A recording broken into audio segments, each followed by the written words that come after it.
जय भीम दोस्तों, आप स्क्रीन पर जिस व्यक्ति को देख रहे हैं, इनके नाम और काम से आप सभी भलीभांति परिचित हैं।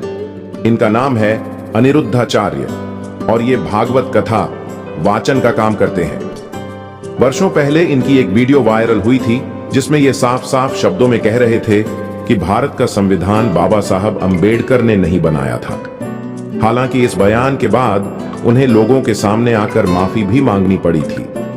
ये अपनी कथाओं में जिस तरह की बातें करते हैं उससे यह साफ स्पष्ट होता है कि ये समाज में अंधविश्वास और पाखंडवाद को प्रमोट करते हैं। कभी ये कहते हैं कि कैंसर जैसी बीमारियों को गाय के गोबर के सेवन से ठीक किया जा सकता है, कभी यह कहते हैं कि हमें स्वस्थ रहने के लिए गौमूत्र और गोबर का सेवन करना चाहिए। दोस्तों, हाल ही में इन्होंने 14 अप्रैल के उपलक्ष्य में बाबा साहब अंबेडकर को लेकर एक ऐसा बयान दिया है जिसे सुनकर आपके होश उड़ जाएंगे। मैं चाहूंगा कि आप लोग इस वीडियो को अधिक से अधिक लोगों तक पहुंचाने में हमारी मदद करें। इसके लिए आप लोग इस वीडियो को लाइक, शेयर और हमारे चैनल को सब्सक्राइब कर सकते हैं, जिससे वीडियो का एंगेजमेंट बढ़ेगा और YouTube इस वीडियो को अधिक से अधिक लोगों तक पहुंचाने में हमारी मदद करेगा। दोस्तों, बाबा साहब अंबेडकर एक ऐसे महान व्यक्तित्व हैं जिनकी कठोर परिश्रम और संघर्षों का परिणाम है आज हमारा देश प्रगति कर रहा है। आजकल हर पार्टी, हर नेता बहुजनों से उनका वोट लेने के लिए बाबा साहेब के नाम का इस्तेमाल करते हैं। आजकल हर व्यक्ति बाबा साहेब अंबेडकर का नाम गर्व से लेना चाहता है। हर कोई गर्व से जय भीम करता है। दोस्तों, एक समय वह भी था जब बाबा साहब अंबेडकर के जन्म दिवस पर एक दिन की सरकारी छुट्टी तक का प्रावधान नहीं था। मित्रों, आज अंबेडकरवादी आंदोलन को जो ऊंचाइयां प्राप्त हैं, उसका सारा श्रेय मान्यवर कांशीराम साहब को जाता है।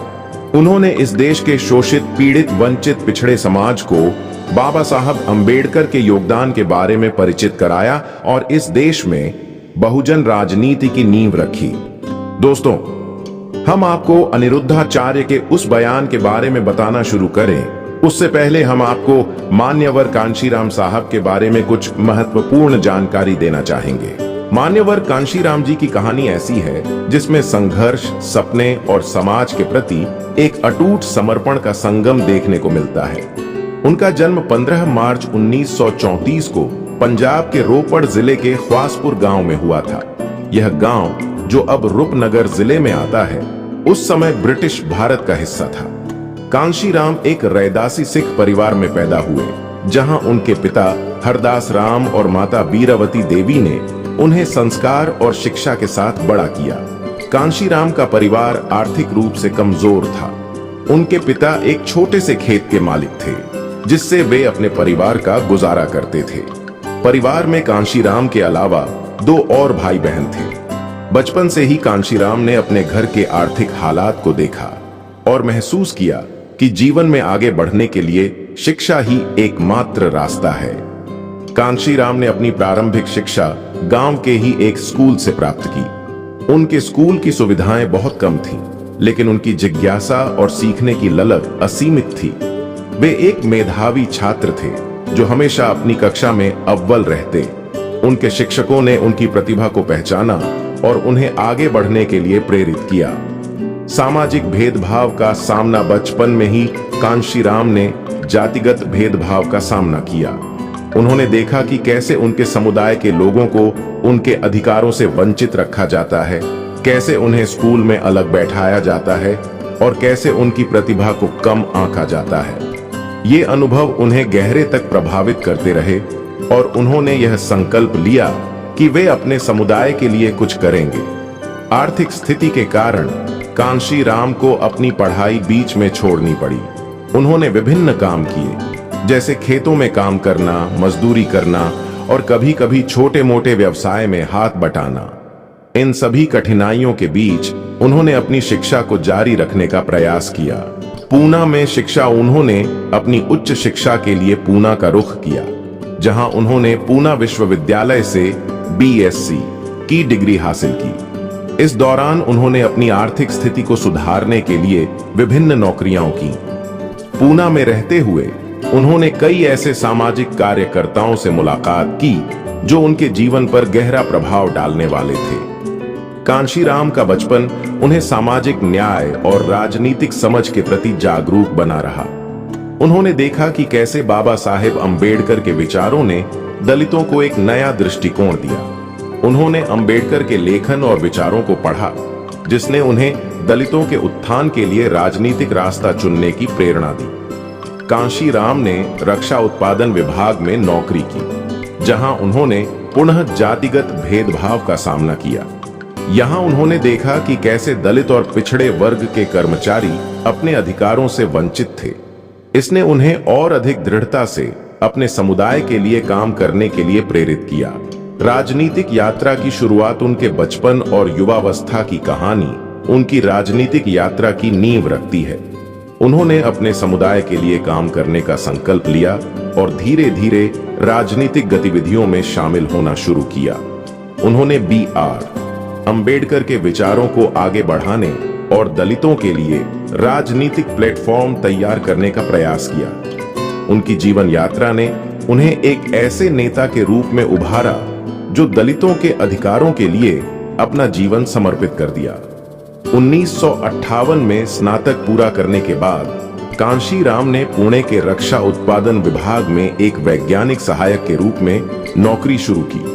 यहां उन्हें एक बार फिर जातिगत भेदभाव का सामना करना पड़ा। एक घटना ने उनके जीवन को पूरी तरह बदल दिया। 1964 में जब उनके कार्यालय में छत्रपति शिवाजी जयंती के अवसर पर छुट्टी दी गई, लेकिन अम्बेडकर जयंती पर छुट्टी नहीं दी गई, तो कांशीराम ने इसका विरोध किया। इस विरोध के कारण उनकी नौकरी खतरे में पड़ गई। इस घटना ने उन्हें यह एहसास कराया कि केवल सरकारी नौकरी से सामाजिक बदलाव नहीं लाया जा सकता। उन्हें लगा कि वंचित वर्गों को सशक्त करने के लिए एक बड़े मंच की जरूरत है। इसके बाद कांशीराम ने अपनी नौकरी छोड़ दी और सामाजिक कार्यों में पूरी तरह से जुट गए। यह निर्णय उनके जीवन का एक महत्वपूर्ण मोड़ था, जिसने उनकी राजनीतिक यात्रा की दिशा तय की। कांशीराम ने समझा कि दलितों और पिछड़े वर्गों को सशक्त करने के लिए सबसे पहले उन्हें संगठित करना होगा।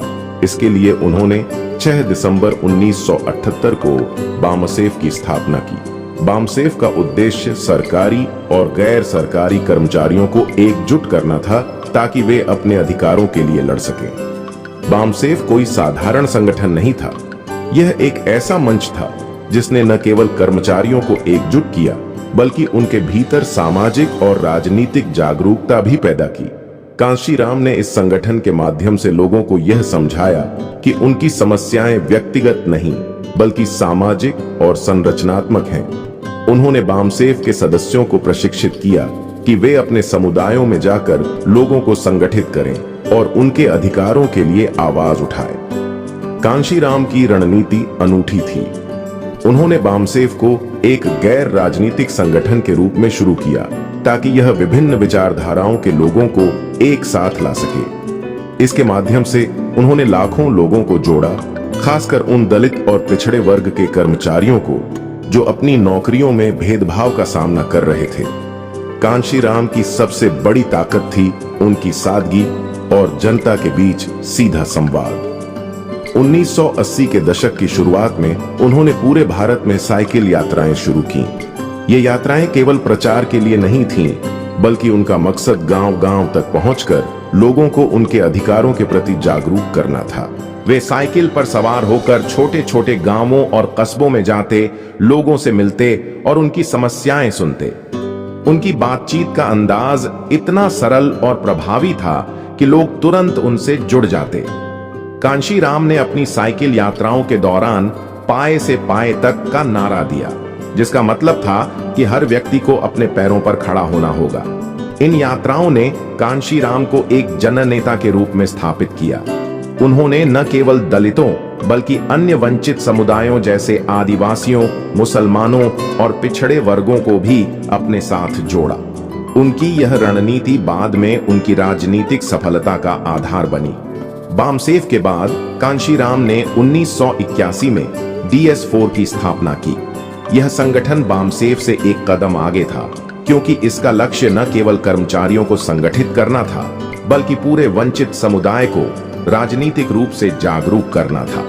DS4 ने दलितों और शोषित समुदायों को यह सिखाया कि उनकी ताकत उनके वोट में है। कांशीराम ने बार बार जोर दिया कि वोट हमारा, राज तुम्हारा नहीं चलेगा। यह नारा उस समय के दलित और पिछड़े वर्गों के लिए एक क्रांतिकारी संदेश था। DS4 के माध्यम से कांशीराम ने कई रैलियां और जागरूकता अभियान चलाए, जिनमें उन्होंने लोगों को बताया कि केवल राजनीतिक सत्ता ही उनके सामाजिक और आर्थिक उत्थान का रास्ता खोल सकती है। बहुजन समाज पार्टी का गठन कांशीराम की राजनीतिक यात्रा का सबसे महत्वपूर्ण पड़ाव था। 14 अप्रैल 1984 को बहुजन समाज पार्टी का गठन हुआ। यह वह दिन था जब उन्होंने बाबा साहेब अंबेडकर की जयंती के अवसर पर दिल्ली में BSP की स्थापना की। BSP का गठन एक ऐतिहासिक कदम था, क्योंकि यह पहली बार था जब दलितों, पिछड़े वर्गों, आदिवासियों और अल्पसंख्यकों को एकजुट करने के लिए एक राष्ट्रीय स्तर की राजनीतिक पार्टी बनाई गई थी। BSP का मूल मंत्र था बहुजन हिताय, बहुजन सुखाय, जिसका अर्थ था कि पार्टी का लक्ष्य बहुसंख्यक वंचित समुदायों के हित और सुख की रक्षा करना है। कांशीराम ने BSP को एक ऐसी पार्टी के रूप में देखा जो न केवल सत्ता हासिल करे, बल्कि सत्ता के माध्यम से सामाजिक बदलाव लाए। BSP का गठन होने के बाद कांशीराम ने लोकसभा चुनावों में हिस्सा लिया। यह उनके लिए पहला बड़ा राजनीतिक प्रयोग था। हालांकि BSP को इस चुनाव में कोई खास सफलता नहीं मिली। कांशीराम ने इसे हार के रूप में नहीं देखा, बल्कि इसे एक अवसर के रूप में लिया। उन्होंने समझा कि BSP को मजबूत करने के लिए और अधिक जमीनी काम करने की जरूरत है।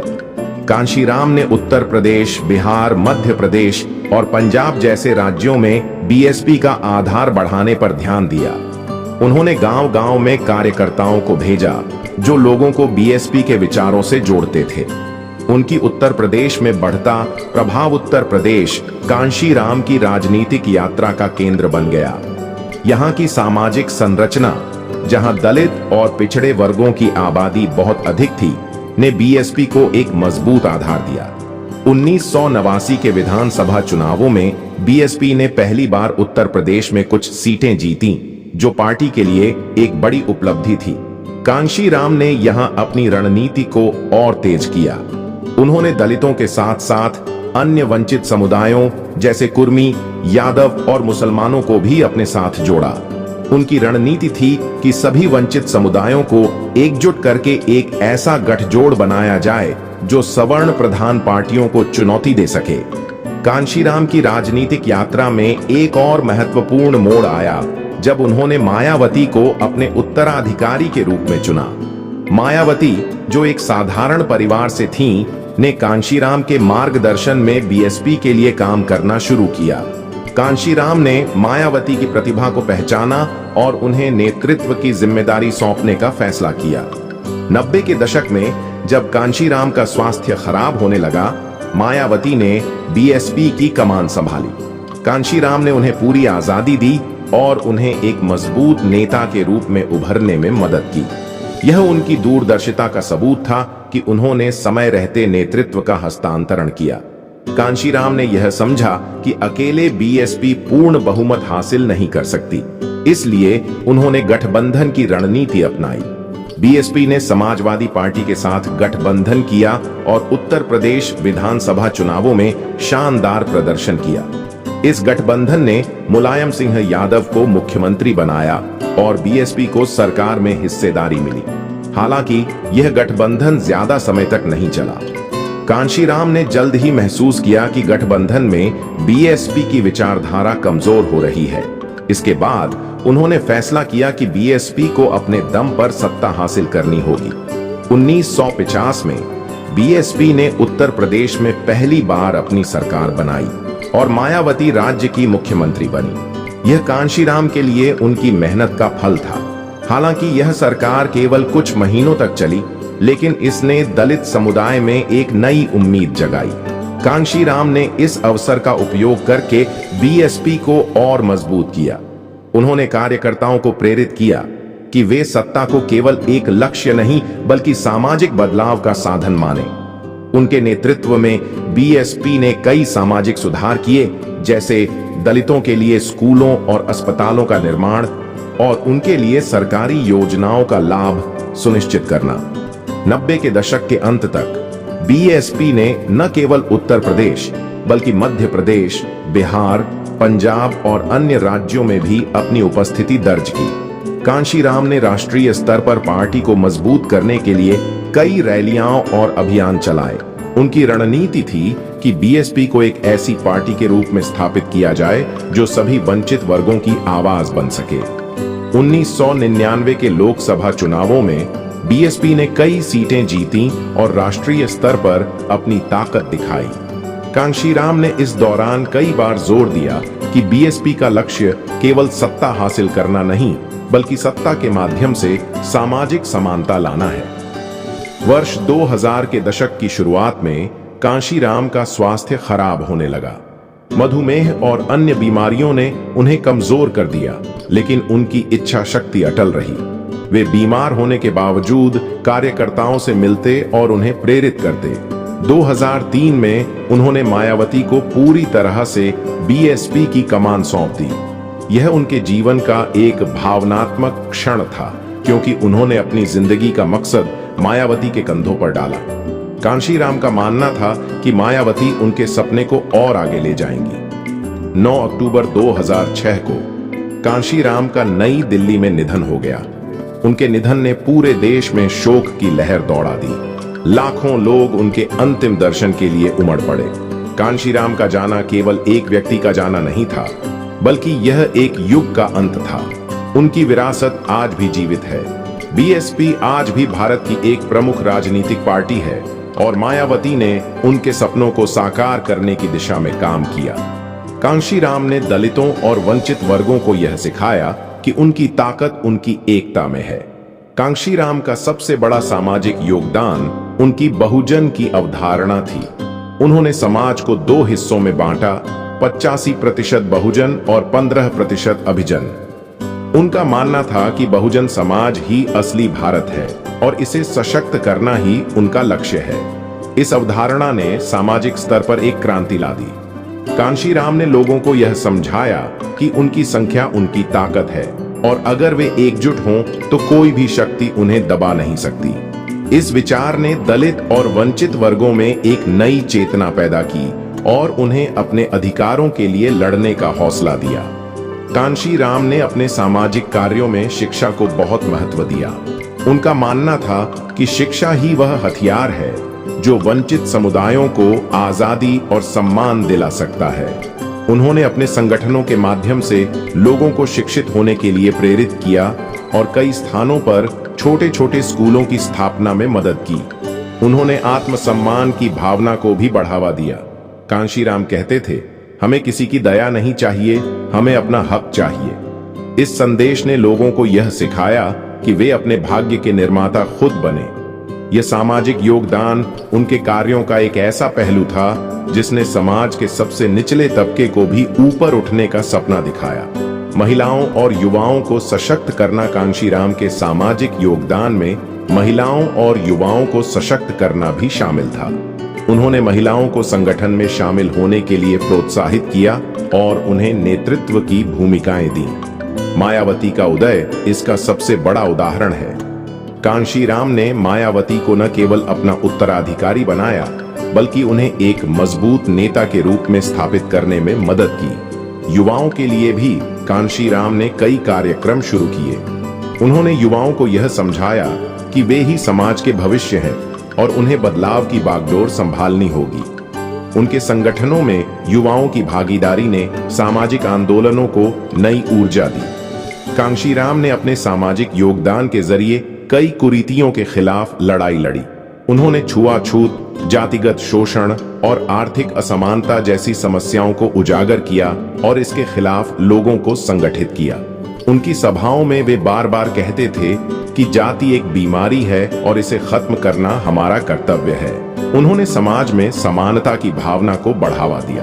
कांशीराम का मानना था कि जब तक समाज का हर व्यक्ति बराबरी का हकदार नहीं माना जाएगा, तब तक असली प्रगति संभव नहीं है। यह विचार उनके सामाजिक योगदान का एक अनमोल हिस्सा था। कांशीराम का राजनीतिक योगदान उनके सामाजिक कार्यों का ही विस्तार था। उन्होंने समझा कि सामाजिक बदलाव को स्थायी बनाने के लिए राजनीतिक सत्ता जरूरी है। इसीलिए उन्होंने बहुजन समाज पार्टी की स्थापना की। यह उनके राजनीतिक योगदान का सबसे बड़ा कदम था। बीएसपी का गठन एक ऐतिहासिक घटना थी, क्योंकि यह पहली बार था जब वंचित वर्गों के लिए एक राष्ट्रीय स्तर की पार्टी बनाई गई थी। कांशीराम ने बीएसपी को एक ऐसा मंच बनाया जो दलितों, पिछड़े वर्गों, आदिवासियों और अल्पसंख्यकों की आवाज बन सके। इसका मूल नारा था बहुजन हिताय, बहुजन सुखाय, जो उनके राजनीतिक दर्शन को दर्शाता था। कांशीराम का सबसे बड़ा राजनीतिक योगदान था लोगों को उनकी वोट की ताकत का एहसास कराना। उन्होंने कहा, वोट हमारा, राज तुम्हारा नहीं चलेगा। यह नारा उस समय के लिए क्रांतिकारी था, क्योंकि इसने वंचित समुदायों को यह विश्वास दिलाया कि वे अपने वोट से सत्ता बदल सकते हैं। उन्होंने बीएसपी के माध्यम से लोगों को संगठित किया और उन्हें यह सिखाया कि वोट एक हथियार है, जिसका इस्तेमाल अपने हक के लिए करना चाहिए। यह रणनीति उनके राजनीतिक योगदान का एक ऐसा पहलू थी जिसने भारतीय लोकतंत्र को नया आयाम दिया। कांशीराम ने उत्तर प्रदेश को अपने राजनीतिक प्रयोग का केंद्र बनाया। यहाँ की बड़ी दलित और पिछड़ी आबादी ने बीएसपी को एक मजबूत आधार दिया। उन्होंने यहाँ गांव-गांव में कार्यकर्ताओं को भेजा, जो लोगों को बीएसपी के विचारों से जोड़ते थे। उनकी रणनीति थी कि पहले स्थानीय स्तर पर प्रभाव बनाया जाए, फिर राष्ट्रीय स्तर पर पहुंचा जाए। यह कदम उनके राजनीतिक योगदान का एक महत्वपूर्ण हिस्सा था। कांशीराम ने बीएसपी को राष्ट्रीय स्तर पर ले जाने के लिए अथक प्रयास किए। बीएसपी ने मध्य प्रदेश, बिहार, पंजाब और अन्य राज्यों में अपनी जड़ें जमाई। उन्होंने बीएसपी को एक ऐसी पार्टी के रूप में स्थापित किया जो सभी वंचित वर्गों की आवाज बन सके। यह उनके राजनीतिक योगदान का एक ऐसा पहलू था जिसने भारत की राजनीति को बहुआयामी बनाया। उन्होंने समय रहते एक मजबूत उत्तराधिकारी तैयार किया। मायावती ने कांशीराम के सपनों को आगे बढ़ाया और बीएसपी को नई ऊंचाइयों तक पहुंचाया। यह कदम उनके राजनीतिक योगदान का एक ऐसा हिस्सा था जिसने दलित नेतृत्व को नया आयाम दिया। कांशीराम का सबसे अनूठा योगदान था उनके सामाजिक और राजनीतिक प्रयासों का संयोजन। उन्होंने सामाजिक जागरूकता को राजनीतिक सत्ता से जोड़ा। बामसेफ और DS4 जैसे संगठनों ने सामाजिक आधार तैयार किया, जबकि बीएसपी ने उसे राजनीतिक मंच दिया। उनका मानना था कि सामाजिक बदलाव बिना राजनीतिक सत्ता के अधूरा है और राजनीति बिना सामाजिक जड़ों के कमजोर है। यह दृष्टिकोण उनके योगदान का एक ऐसा पहलू था जिसने उनके कार्यों को स्थायी बनाया। उनकी विरासत आज भी जीवित है। बीएसपी आज भी एक प्रमुख पार्टी है और उनके विचार लाखों लोगों को प्रेरित करते हैं। उनका सामाजिक योगदान समाज में जागरूकता और आत्मसम्मान के रूप में देखा जा सकता है, जबकि उनका राजनीतिक योगदान वंचित वर्गों को सत्ता तक पहुंचाने में नजर आता है। कांशीराम की यह दोहरी भूमिका उन्हें एक असाधारण व्यक्तित्व बनाती है। मान्यवर कांशीराम जी का सामाजिक और राजनीतिक योगदान भारतीय इतिहास में एक मील का पत्थर है। उन्होंने समाज के सबसे निचले तबके को उठाया, उन्हें संगठित किया और सत्ता के शीर्ष तक पहुंचाया। बामसेफ से लेकर बीएसपी तक उनकी हर पहल ने वंचित वर्गों को नई दिशा दी। उनका सामाजिक योगदान शिक्षा, जागरूकता और आत्मसम्मान के प्रसार में था, जबकि उनका राजनीतिक योगदान सत्ता के विकेंद्रीकरण और वंचितों के सशक्तिकरण में था। कांशीराम की यह यात्रा हमें यह सिखाती है कि सच्चा बदलाव तभी संभव है जब समाज और राजनीति एक साथ मिलकर काम करें। उनकी विरासत आज भी हमें प्रेरित करती है और आने वाली पीढ़ियों के लिए एक मार्गदर्शक के रूप में काम करती है। मान्यवर कांशीराम जी का भारतीय समाज पर प्रभाव इतना गहरा और बहुआयामी है कि इसे केवल एक व्यक्ति के योगदान तक सीमित नहीं किया जा सकता। उन्होंने समाज के सबसे हाशिए पर रहने वाले वर्गों, दलितों, पिछड़े वर्गों, आदिवासियों और अल्पसंख्यकों को न केवल अपनी आवाज दी, बल्कि उन्हें सामाजिक, राजनीतिक और आर्थिक स्तर पर सशक्त करने का मार्ग दिखाया। उनका प्रभाव केवल उनके जीवन काल तक ही नहीं रहा, बल्कि उनकी विचारधारा और कार्य आज भी भारतीय समाज को प्रेरित और प्रभावित करते हैं। उन्होंने समाज के उन तबकों को जो सदियों से उपेक्षित और दबाए गए थे, यह सिखाया कि उनकी स्थिति केवल उनकी व्यक्तिगत कमी नहीं बल्कि सामाजिक संरचना की देन है। जब उन्होंने अपने सामाजिक कार्य शुरू किए, तब भारत में दलित और वंचित वर्गों में अपनी पहचान और अधिकारों के प्रति जागरूकता बहुत कम थी। उन्होंने गांव-गांव, कस्बे-कस्बे में जाकर लोगों से संवाद किया। उनकी साइकिल यात्राएं इस जागरूकता अभियान का एक प्रतीक बन गईं। इन यात्राओं में वे लोगों को यह समझाते थे कि शिक्षा, स्वास्थ्य और सम्मान उनका जन्मसिद्ध अधिकार है। यह संदेश उस समय के लिए क्रांतिकारी था, क्योंकि इससे पहले वंचित समुदायों को यह विश्वास ही नहीं था कि वे समाज में बराबरी का हक मांग सकते हैं। इस जागरूकता ने समाज में एक नई चेतना पैदा की। लोग जो पहले अपनी स्थिति को नियति मानकर चुप रहते थे, अब अपने अधिकारों के लिए बोलने लगे। कांशीराम ने उन्हें यह विश्वास दिलाया कि वे अपने भाग्य के निर्माता खुद बन सकते हैं। इस बदलाव ने समाज के सबसे निचले तबके में एक नई ऊर्जा भरी और उन्हें सामाजिक बदलाव का हिस्सा बनने के लिए प्रेरित किया। कांशीराम का समाज पर एक और बड़ा प्रभाव था दलित चेतना का उदय। उन्होंने दलित समुदाय को यह सिखाया कि उनकी पहचान उनकी कमजोरी नहीं बल्कि उनकी ताकत है। बाबा साहेब अंबेडकर के विचारों से प्रेरित होकर कांशीराम ने दलितों को संगठित किया और उन्हें यह विश्वास दिलाया कि वे समाज में बराबरी का स्थान हासिल कर सकते हैं। इस चेतना ने दलित समुदाय में आत्मसम्मान की भावना पैदा की। लोग जो पहले अपनी जाति के कारण शर्मिंदगी महसूस करते थे, अब अपनी पहचान पर गर्व करने लगे। कांशीराम ने बार बार जोर दिया कि दलित होना कोई अभिशाप नहीं बल्कि एक शक्ति है। इस विचार ने समाज में दलितों की स्थिति को नया दृष्टिकोण दिया और उन्हें सामाजिक बदलाव के केंद्र में ला खड़ा किया। कांशीराम का समाज पर सबसे अनूठा प्रभाव था उनकी बहुजन समाज की अवधारणा। और अगर यह समुदाय एकजुट हो जाए तो कोई भी शक्ति इसे दबा नहीं सकती। इस अवधारणा ने समाज में एक नया सामाजिक गठजोड़ बनाया। कांशीराम ने न केवल दलितों को बल्कि अन्य वंचित समुदायों जैसे पिछड़े वर्गों, आदिवासियों और मुसलमानों को भी अपने साथ जोड़ा। यह विचार उस समय के लिए क्रांतिकारी था, क्योंकि इससे पहले कोई भी नेता इन सभी समुदायों को एक मंच पर लाने में सफल नहीं हुआ था। इस विचार ने समाज में एकता की भावना को बढ़ावा दिया। लोग जो पहले अपनी जाति या समुदाय तक सीमित थे, अब एक बड़े समूह का हिस्सा बनने लगे। कांशीराम ने बहुजन हिताय, बहुजन सुखाय का नारा दिया, जो समाज में समानता और भाईचारे का प्रतीक बन गया। इस अवधारणा ने समाज के विभिन्न तबकों को एक सूत्र में बांधा और उन्हें सामाजिक बदलाव का हिस्सा बनने के लिए प्रेरित किया। कांशीराम का समाज पर एक और महत्वपूर्ण प्रभाव था आत्मसम्मान और पहचान का निर्माण। उन्होंने वंचित समुदायों को यह सिखाया कि वे किसी की दया के पात्र नहीं हैं, बल्कि उनके पास अपने हक को हासिल करने की ताकत है। कांशीराम ने बार बार जोर दिया कि हमें अपनी पहचान को अपनाना होगा, तभी हम समाज में सम्मान पा सकेंगे। इस संदेश ने समाज के सबसे हाशिए पर रहने वाले लोगों में एक नई ऊर्जा भरी। उनके कार्यों ने समाज में यह बदलाव लाया कि लोग अब अपनी जाति या समुदाय को छिपाने के बजाय उसे अपनी ताकत के रूप में देखने लगे। यह आत्मसम्मान की भावना समाज में एक बड़ा बदलाव थी, क्योंकि इसने वंचित समुदायों को सामाजिक और राजनीतिक स्तर पर सक्रिय होने के लिए प्रेरित किया। कांशीराम ने समाज में शिक्षा के महत्व को बहुत जोर दिया। उनका मानना था कि शिक्षा ही वह हथियार है जो वंचित समुदायों को सामाजिक और आर्थिक रूप से सशक्त बना सकता है।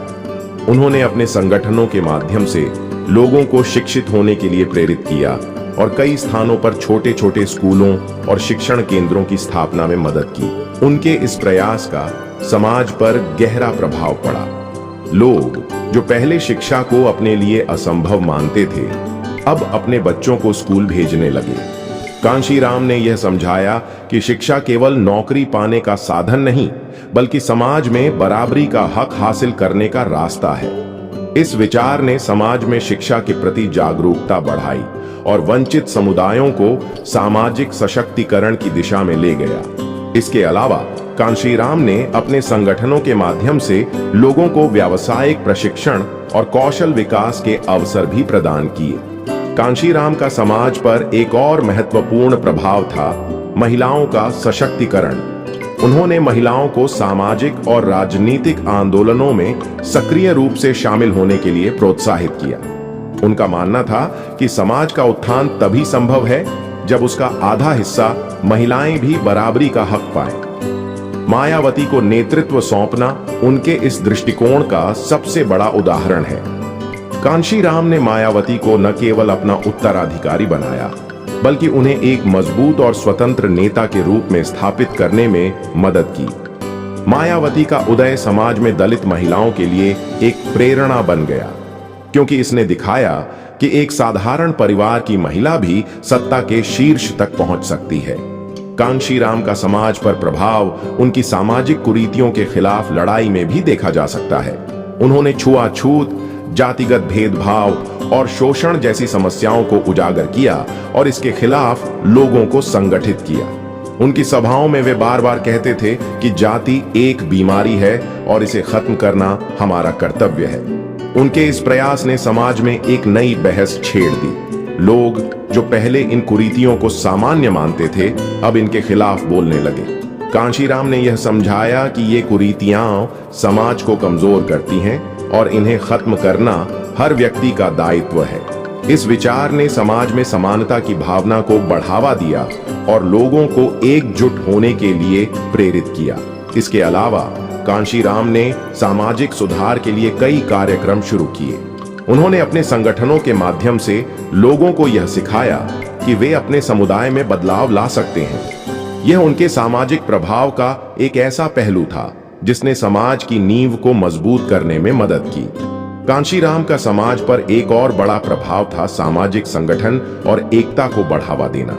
इस विचार ने समाज में एक नई सामाजिक संरचना को जन्म दिया, जहां लोग अपने छोटे छोटे मतभेदों को भूलकर एकजुट होने लगे। उन्होंने आर्थिक सशक्तिकरण पर भी बहुत जोर दिया। उनका मानना था कि सामाजिक बदलाव तभी स्थायी हो सकता है जब लोग आर्थिक रूप से आत्मनिर्भर हों।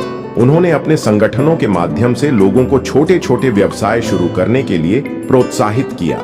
इसके लिए उन्होंने कई स्थानों पर कार्यशालाएं और प्रशिक्षण कार्यक्रम आयोजित किए। इन कार्यक्रमों ने समाज के निचले तबके को आर्थिक रूप से मजबूत बनाने में मदद की। इसके अलावा कांशीराम ने सरकारी योजनाओं और अवसरों के बारे में लोगों को जागरूक किया। उन्होंने यह समझाया कि ये योजनाएं उनके लिए बनाई गई हैं और उन्हें इनका लाभ लेना चाहिए। इस प्रयास ने समाज में आर्थिक असमानता को कम करने में मदद की और वंचित समुदायों को मुख्यधारा में लाने में योगदान दिया। कांशीराम का समाज पर एक और महत्वपूर्ण प्रभाव था सामाजिक समावेश और गठजोड़ को बढ़ावा देना। उन्होंने न केवल दलितों को बल्कि अन्य वंचित समुदायों जैसे पिछड़े वर्गों, आदिवासियों और मुसलमानों को भी अपने साथ जोड़ा। उनका मानना था कि समाज का उत्थान तभी संभव है जब सभी वंचित समुदाय एकजुट हों। इस गठजोड़ ने समाज में एक नई सामाजिक संरचना को जन्म दिया। लोग जो पहले एक दूसरे से अलग थलग थे, अब एक साझा लक्ष्य के लिए काम करने लगे। कांशीराम ने यह समझाया कि उनकी ताकत उनकी संख्या में है। इस विचार ने समाज में एकता और भाईचारे की भावना को बढ़ावा दिया। इसके अलावा कांशीराम ने अपने संगठनों और सभाओं के माध्यम से विभिन्न समुदायों के बीच संवाद को बढ़ावा दिया। यह संवाद समाज में सामाजिक समावेश को मजबूत करने में मददगार साबित हुआ। कांशीराम का समाज पर प्रभाव युवाओं में नेतृत्व के विकास में भी देखा जा सकता है। उन्होंने युवाओं को यह समझाया कि वे ही समाज के भविष्य हैं और उन्हें बदलाव की बागडोर संभालनी होगी। उनके संगठनों में युवाओं की भागीदारी ने सामाजिक आंदोलनों को नई ऊर्जा दी। कांशीराम ने युवाओं को प्रशिक्षित किया और उन्हें नेतृत्व की भूमिकाएं दी। उन्होंने यह विश्वास दिलाया कि वे समाज में बदलाव ला सकते हैं। इस प्रयास ने समाज में एक नई नेतृत्व की पीढ़ी को जन्म दिया, जो कांशीराम के विचारों को आगे ले गई। उनकी जागरूकता, बहुजन अवधारणा, आत्मसम्मान, शिक्षा, महिलाओं का सशक्तिकरण, सामाजिक सुधार और एकता जैसे प्रयासों ने समाज की संरचना को बदल दिया। उनका प्रभाव केवल उनके जीवन काल तक सीमित नहीं रहा, उनकी विचारधारा और कार्य आज भी समाज को प्रेरित करते हैं। कांशीराम ने यह दिखाया कि सच्चा बदलाव तभी संभव है जब समाज का हर व्यक्ति बराबरी का हक पाए। उनकी विरासत आज भी हमें यह सिखाती है कि एकता, शिक्षा और आत्मसम्मान ही समाज को आगे ले जा सकते हैं। दोस्तों, अब हम आपको अनिरुद्धाचार्य द्वारा अंबेडकर जयंती के उपलक्ष्य में बाबा साहब को लेकर दिए गए बयान के बारे में बताएंगे। दोस्तों, कथावाचक अनिरुद्धाचार्य ने 14 अप्रैल साहब भीमराव अंबेडकर की जयंती के उपलक्ष्य में एक बयान दिया, जिसमें उन्होंने बाबा साहब को एक महान बौद्धिक व्यक्तित्व के रूप में प्रस्तुत किया। उन्होंने कहा कि बाबा साहब अंबेडकर एक ऐसे इंटेलेक्चुअल भारतीय थे जिनका सम्मान हमें जाति, धर्म और संकीर्ण विचारों से ऊपर उठकर करना चाहिए। उनके अथक संघर्षों, गहन चिंतन और अद्भुत परिश्रम का ही परिणाम है कि भारत को एक ऐसा अनमोल संविधान प्राप्त हुआ जो न केवल देश की नींव है बल्कि इसके तीव्र गति से प्रगति का आधार भी बना हुआ है। अनिरुद्धाचार्य ने अपने बयान में आगे कहा कि बाबा साहब के इस योगदान को देखते हुए हमें उन्हें किसी संकुचित पहचान या धर्म के दायरे में नहीं बांधना चाहिए, बल्कि एक ऐसे महान व्यक्तित्व के रूप में याद करना चाहिए जिन्होंने अपने दूरदर्शी विचारों से भारत को एक मजबूत और समावेशी संविधान का तोहफा दिया। उन्होंने यह भी जोड़ा कि बाबा साहब का जीवन एक प्रेरणा है जो हमें सिखाता है कि शिक्षा, समानता और न्याय के लिए लड़ाई कितनी महत्वपूर्ण है। उनके विचारों की गहराई और उनकी सोच की विशालता ऐसी थी कि आज भी वह हर भारतीय के लिए एक प्रकाश स्तंभ की तरह है। अनिरुद्धाचार्य ने यह भी कहा कि बाबा साहब ने समाज के सबसे निचले पायदान पर खड़े लोगों को आवाज दी, उन्हें सम्मान का जीवन जीने का हक दिलाया और एक ऐसा ढांचा तैयार किया जो हर धर्म, हर जाति, हर वर्ग को साथ लेकर चल सके। उनके इस बयान में बाबा साहब की प्रशंसा में कई ऐसी बातें थीं जो सुनने में बेहद प्रभावशाली और भावुक लगती हैं। उदाहरण के लिए उन्होंने कहा कि बाबा साहब का संविधान भारत की आत्मा है और इस आत्मा को जीवित रखना हर भारतीय का कर्तव्य है। यह सुनकर ऐसा प्रतीत होता है मानो अनिरुद्धाचार्य बाबा साहब के प्रति गहरी श्रद्धा रखते हैं और उनके योगदान को हृदय से सम्मान देते हैं। लेकिन अब हमें इस बयान के पीछे की सच्चाई को परखना होगा। क्या यह सम्मान सच्चा है या यह केवल एक सुनहरा मुखौटा है जो बहुजन समाज को भ्रमित करने के लिए पहनाया गया है?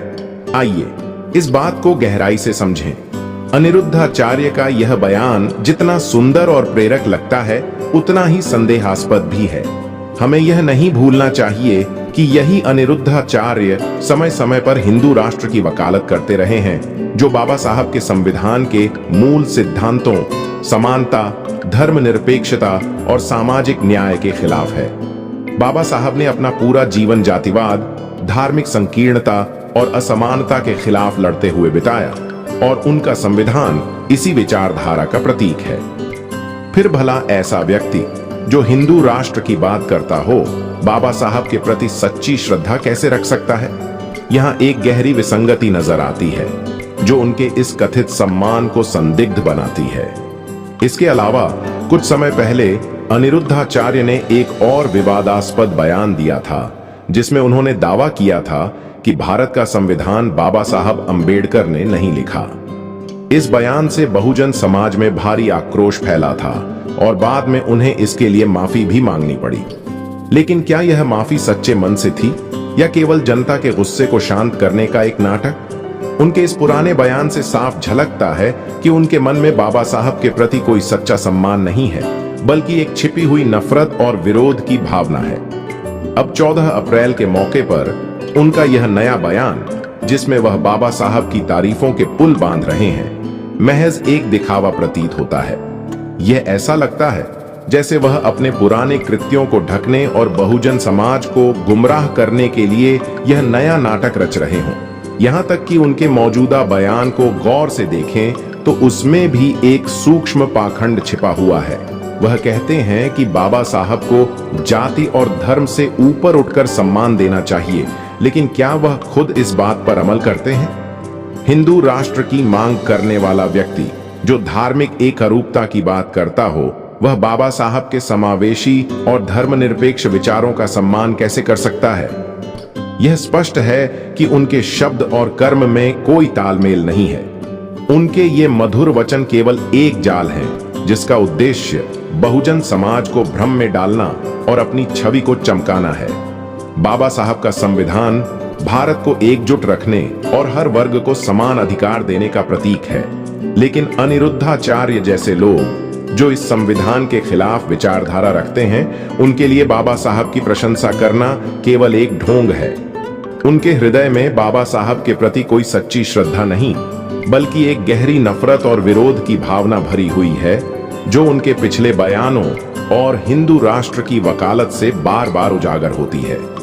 बहुजन समाज को ऐसे पाखंडियों से सावधान रहने की जरूरत है, क्योंकि ये लोग बाबा साहब के नाम का इस्तेमाल तो करते हैं, लेकिन उनके विचारों और सिद्धांतों को कमजोर करने की कोशिश में लगे रहते हैं। आज जरूरत है कि हम इन दिखावटी बयानों के पीछे की सच्चाई को समझें और बाबा साहब के सपनों को साकार करने के लिए एकजुट होकर आगे बढ़ें। दोस्तों, आप लोगों में से किस किस को पता है कि जय भीम का नारा सबसे पहले किसने दिया था? आप कमेंट करके जरूर बताएं, हमें आपके जवाब का इंतजार रहेगा। आपने हमारी वीडियो को यहां तक देखा, इसके लिए आपका बहुत बहुत आभार।